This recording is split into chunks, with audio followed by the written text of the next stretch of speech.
Kurnool bus ప్రమాదంపై తప్పుడు ప్రచారం చేసిన వైసీపీ అధికార ప్రతినిధి అరే శ్యామల కర్నూలు పోలీసుల ఎదుట హాజరయ్యారు. ఎస్వి మోహన్ రెడ్డి ఆమెను కొంతమంది కార్యకర్తలతో కాన్వాయ్ గా డీఎస్పీ ఆఫీస్ కి తీసుకెళ్లారు. లాయర్ తో కలిసి శ్యామల పోలీసుల ఎదుట విచారణకు హాజరయ్యారని, కావేరీ బస్సు ప్రమాదం జరిగిన తర్వాత వైసీపీ రకరకాల తప్పుడు ప్రచారాలు చేసింది. అందులో భాగంగా బైక్ నడిపిన వారు బెల్ట్ షాపుల్లో నకిలీ మద్యం కొనుగోలు చేశారని ఆరోపించారు. అయితే లైసెన్స్డ్ షాపుల్లో మద్యం కొనుగోలు చేసినట్లుగా సీసీ కెమెరాలో రికార్డ్ అయింది. శ్యామల తప్పుడు ప్రచారాలు చేశారని కర్నూలుకు చెందిన వ్యక్తి కేసు పెట్టారు.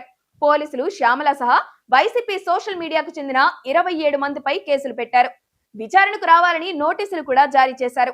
ఇప్పుడు కేసు పెట్టినందున తాను చేసిన ఆరోపణలకు ఆధారాలన్నీ శ్యామల చూపించాల్సి ఉంది. గాలి వార్తలు పోగేసి సోషల్ మీడియాలో చూసి చెప్పానని చెబితే చట్ట ప్రకారం పోలీసులు చర్యలు తీసుకునే అవకాశాలున్నాయి. వైసీపీ సోషల్ మీడియాకు చెందిన వారిపైన కేసులు పెట్టారు. వారు కూడా విచారణకు హాజరు కావాల్సి ఉంది. టీవీ యాంకర్ గా కాస్త పేరున్న శ్యామలను అధికార ప్రతినిధిగా పెట్టి తప్పుడు ఆరోపణలతో స్క్రిప్టులు ఇప్పించి చదివించడంతో ఆమెపై కేసులు నమోదయ్యాయి. అదే సమయంలో అనుచిత వ్యాఖ్యలు చేస్తూ సోషల్ మీడియాలో తీవ్ర వ్యతిరేకత మూటగట్టుకుంటున్నారు శ్యామల.